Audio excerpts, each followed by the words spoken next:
YouTube channel में उपस्थित सभी को मेरा नमस्कार। आज का जो विषय है वो विषय है नर्वस सिस्टम से संबंधित जो न्यूरल पेन होते हैं, न्यूरल पेन को लेकर कि नसों का दर्द के लिए जब हम ये नसों की दर्द की बात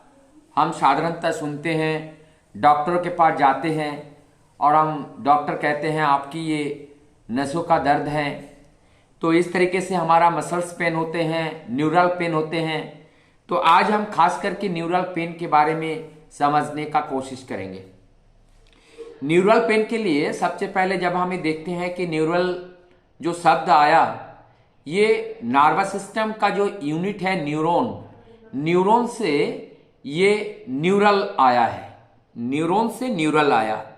न्यूरॉन क्या काम करता है? न्यूरॉन ये के यूनिट है और ये हमारी बॉडी को कनेक्ट करके, एक से दूसरे को कनेक्ट करके पूरे एक बॉडी को एक सिस्टम में लाते हैं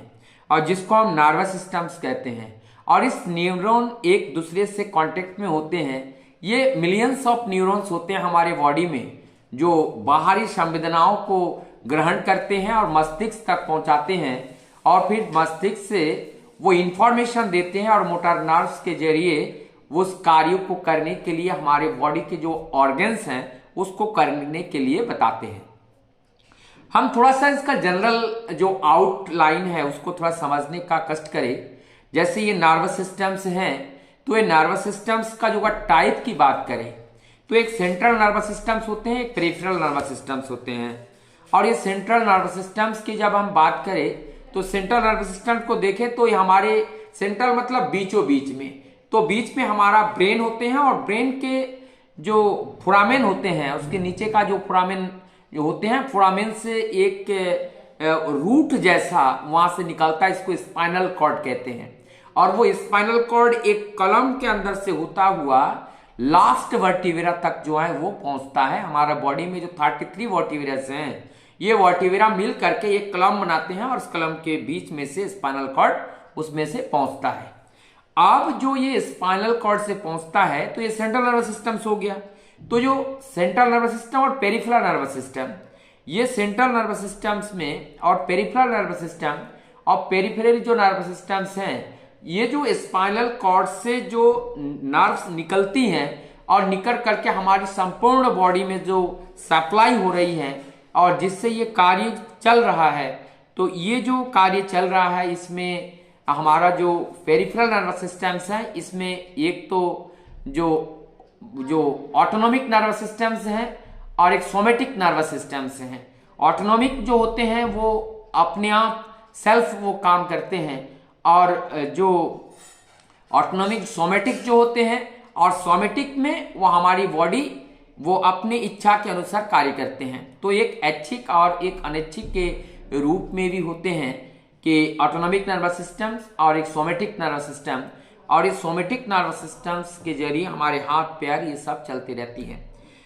चलिए, आप जो हम न्यूरॉन की बात करते हैं, न्यूरॉन किस तरह से ये नेट बिछाते हैं। ये न्यूरॉन एक डेंड्राइट और एक्सोन से बने होते हैं और ये डेंड्राइट से रिसीव करके एक्सोन तक जाते हैं, एक्सोन से फिर डेंड्राइट तक, डेंड्राइट से फिर एक्सोन तक। इस तरह से चलते चलते ये ब्रेन को जाते हैं और ये एक सेंसरी नर्व और मोटर नर्व का ये रास्ता बनाता है। इंफॉर्मेशन लेके जो कैरी करके लेके जाते हैं वो सेंसरी नर्व होते हैं और उस कैरी को रिस्पॉन्स करके जो कार्य करने के लिए जिस नर्व के माध्यम से सूचनाएं भेजती हैं वो मोटर नर्व के जरिए ये कार्य होते हैं। तो इसके मेडिकल पार्ट को, हमारी मेन जो बात है वो मेडिकल पार्ट है। और मेडिकल पार्ट के लिए हम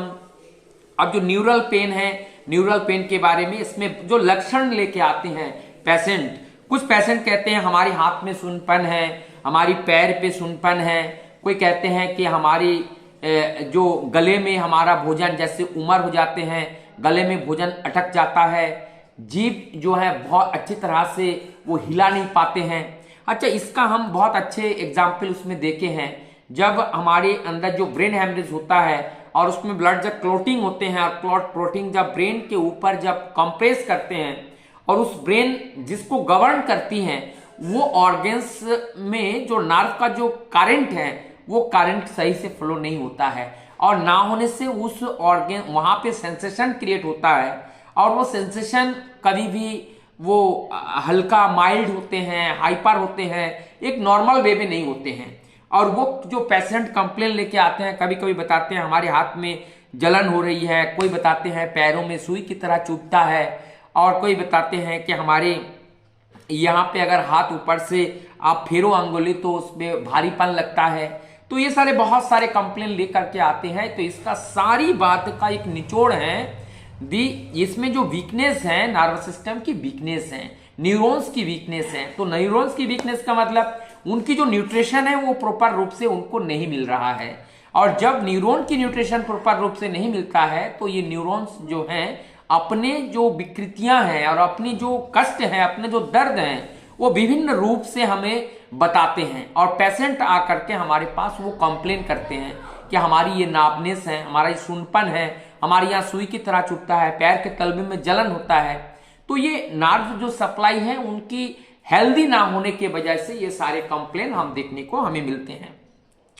अच्छा, न्यूरल जो है तो ये वन टाइम्स होते हैं, क्योंकि न्यूरॉन्स का अगर डिजेनरेशन हो जाए तो ये रीजनरेट नहीं होता है। तो इसीलिए ये डिजेनरेट एक समय के बाद 60 ईयर्स के बाद, नियर अबाउट 60 ईयर्स के बाद जो है इसका डिजेनरेशन का प्रोसेस लगभग शुरू होने के कगार पे होते हैं, और 70 पे तो पूरी तरह से डिजेनरेशन नर्वस सिस्टम का स्टार्ट हो जाता है। तो इस समय हमें क्या ध्यान रखना है कि न्यूट्रिशन का ध्यान रखना है, और इस सारी चीज से बचने के लिए हमारे पास जो जरूरत है, जो इस नर्व की न्यूट्रिशन हमें देना है। और नर्व की न्यूट्रिशन के रूप में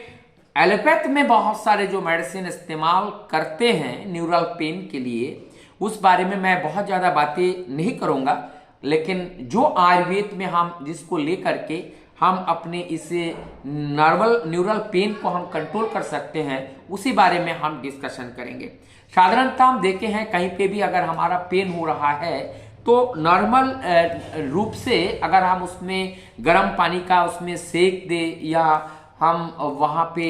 नमक पानी का उसमें सिकाई करें, या किसी बैग के अंदर गर्म पानी भर करके अगर सिकाई करते हैं तो न्यूरल पेन में हमें वहाँ काफ़ी हद तक उसमें हमें आराम मिलने देखते हैं। अच्छा, अब इसमें हेल्दी के लिए जो न्यूट्रिशन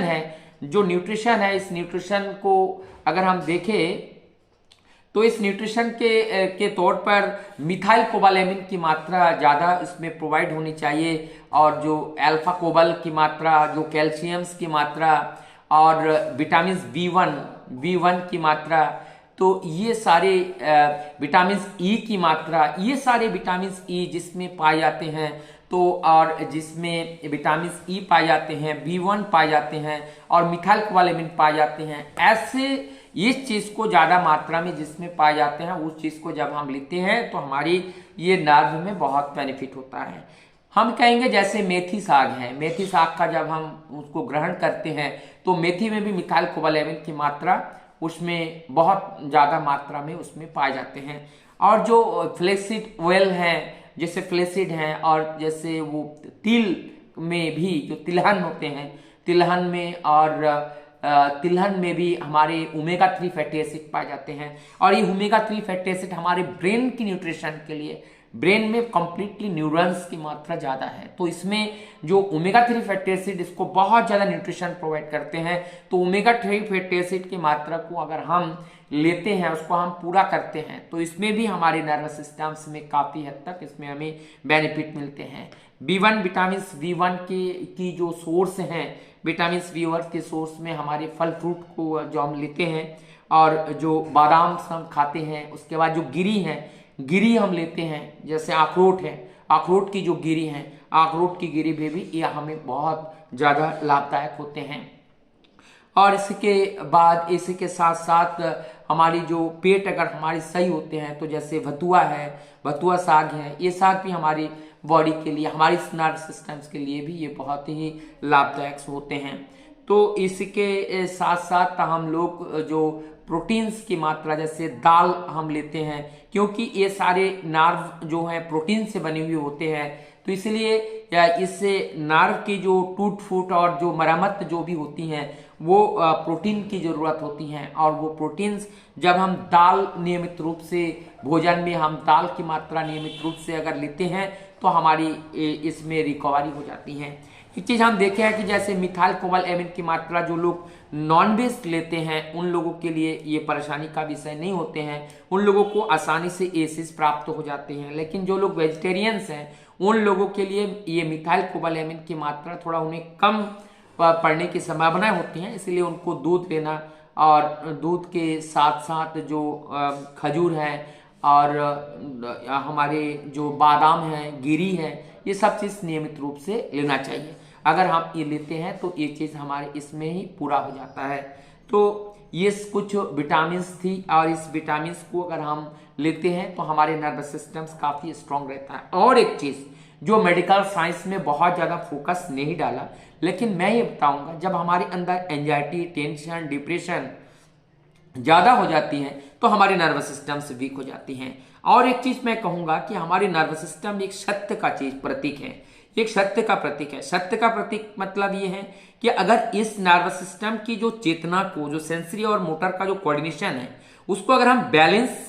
बैलेंसिंग फॉर्म में अगर हम कार्य करते हैं तो हमारा नर्वस सिस्टम बहुत अच्छा रहता है। ये देखा गया, बहुत ही लोगों में देखा गया, जो स्पिरिचुअल पर्सन्स होते हैं वो लास्ट दिन तक वो अपने मेमोरी लैप्स नहीं होता है, उनका मेमोरी बहुत अच्छा रहता है। इसका मतलब उनका नर्वस सिस्टम हेल्दी है, उनका नर्व हेल्दी है, तभी तो वो उनकी ये प्रॉब्लम्स नहीं रहती हैं। और हमारी जो मेमोरी लैप्स हो रहा है, इसका मतलब हमारे नर्वस सिस्टम से वीक हो रहा है। इसका कारण क्या है? इसको कारण को जब हम देखते हैं, किसी से झूठ बोलना, माता पिता गुरुजनों को सम्मान ना करना, तो इससे क्या होता है, हमारा कोऑर्डिनेशन जो बैलेंस है वो डिस्टर्ब हो जाता है। ये जो मैं बता रहा हूं ये बहुत लोगों को समझ में नहीं आएगा कि ये कैसी बात है कि इस तरीके से होता है। हाँ होता है। मैंने अपने पिताजी से पैसे लिया और पैसे लेकर के हम गए, मार्केट में गए, कोई चीज बता करके लेके गए, लेकिन हम जा करके अपने मन मुताबिक दूसरा चीज हमने खरीद लिया। पापा ने पूछा क्या ले लिया, हमने उनको बताया हमने हाँ ले लिया, लेकिन जिस बात को बता के हमने लिया लेकिन उस बात को हमने किया नहीं। तो जब किया नहीं, ये जो सेंसरी और मोटर नर्व का जो कोऑर्डिनेशन है यह इम्बैलेंस हो गया। जितना ज्यादा हमारे सेंसरी मोटर नर्व का कोऑर्डिनेशन इम्बैलेंस होगा उतना ज्यादा हमारा नर्वस सिस्टम वीक होगा। तो अगर हम नर्वस सिस्टम को अगर मेंटेन करना चाहे तो ये सारी चीजें जो भी हमारी न्यूट्रिशन लाइफ के जो चीजें हैं, ये न्यूट्रिशन की मात्रा को बैलेंस करने के साथ साथ हमारी लाइफ को कोऑर्डिनेशन बैलेंस करना है सेंसरी मोटर का। और इस सेंसरी मोटर का कोऑर्डिनेशन बैलेंस करने के लिए मुझे लगता है दुनिया में अगर कोई ऐसी ताकत अगर है और वो है स्पिरिचुअलिटी। जब तक हमारे जीवन में स्पिरिचुअलिटी नहीं आती है तब तक सत्यता की बात नहीं आती है और इंसानियत हमारे अंदर नहीं आती है और मानवीयता हमारे अंदर नहीं आती है और सत्य को और एक रूल ऑफ रेगुलेशन को जब हम फॉलो नहीं करते हैं तब हमारा नर्वस सिस्टम बहुत जल्दी डिस्टर्ब हो जाते हैं, जिससे हम नर्वस सिस्टम जनित बहुत सारे साइकिक डिजीज के भी शिकार हो जाते हैं। न्यूरल पेन तो है ही है, न्यूरल पेन के कारण भी तो है, जैसे हमारे शोल्डर में जो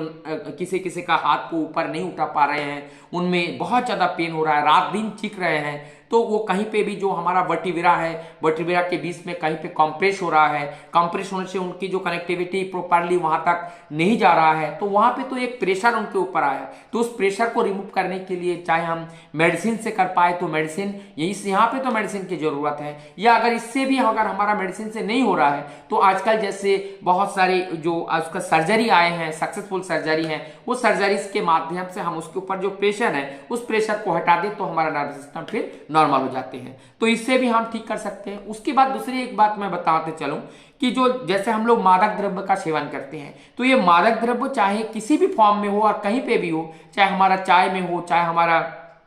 चाहे हमारे कॉफी में हो, चाहे बीड़ी में हो, सिगरेट में हो, चाहे अल्कोहल में हो, जहां पे भी ये जो मादक द्रव्य हैं, चाहे ड्रग्स में हो, जो भी मादक द्रव्य हैं, ये जो हम लेते हैं ये हमारी नर्वस सिस्टम को सबसे ज्यादा कमजोर बनाता है। तो अगर हम इसके आदी हैं, इसमें भी हमारा मेमोरी लैप्स हो सकता है और हमारी जो नर्वस सिस्टम है ये वीक हो सकता है और इससे नर्वस सिस्टम जनित हम बहुत बीमारी के शिकार हो सकते हैं। ये भी एक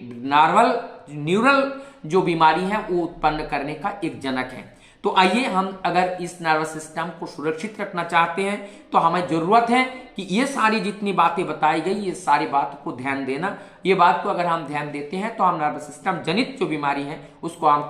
कम कर सकते हैं। मेरा नाम डॉक्टर दीपंकर मंडल, मैं एक आयुर्वेदिक डॉक्टर हूं और आयुर्वेदिक विधि से और योगा के माध्यम से, योगा बहुत एक इंपॉर्टेंट चीज है। अगर हम हेल्दी रहना चाहे, स्वस्थ रहना चाहे, तो हमें अगर बिना औषधि से हम अगर अपने को निरोग रखना चाहे, उसके लिए एकमात्र औषधि है, हमें नियमित रूप से योगा करना पड़ेगा और जो आहार है और विहार है इसको नियमित रूप से करते हुए हमें चलना पड़ेगा। हम बहुत बड़े बड़े बीमारी से अपने को बचा करके लंबे समय तक अपने को निरोग बनाते हुए हम स्वस्थ रह पाते हैं। तो आप सबको पुनः मैं इस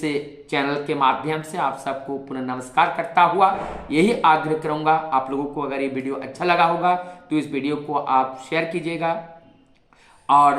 इसको सब्सक्राइब कीजिएगा, ताकि हमें भी उत्साहवर्धन होगा और जिससे हम और नई नई वीडियो आप लोगों के लिए हम लेके आएंगे और जिससे आप लोगों इसमें से कुछ अगर लाभ हो तो मुझे बहुत ही खुशी उसी में ही है कि अगर किसी भी एक पॉइंट आपके जीवन में, आपका जीवन को सुरक्षा करने के कार्य में आए, वही हमारा उद्देश्य है। सबको मैं पुनः नमस्कार करता हूं, अपने